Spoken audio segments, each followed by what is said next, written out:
Until the day I'm absent turning up.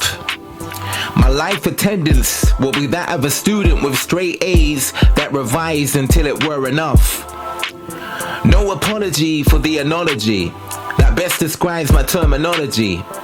Desires turn into prophecies when the focus is precise. I noted this advice, approach it with a price of the highest bidder like an auction. I proceed with caution, any element of doubt. What's not relevant gets put out. This is how I process my thoughts. I flow with the force of the law of attraction.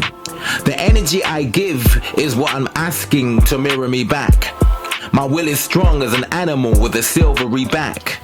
I'm feeling in fact like a conqueror, but this isn't William. I'm solo in this thing, it's like I'm 1 in a million.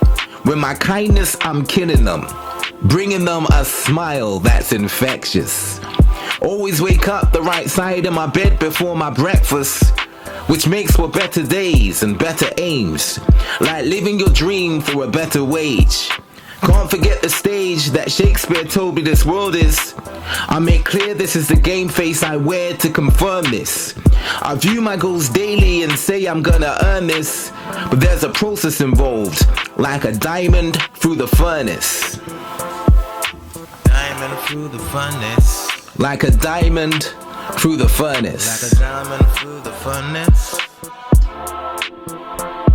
Like a diamond through the furnace. Like a diamond through the furnace.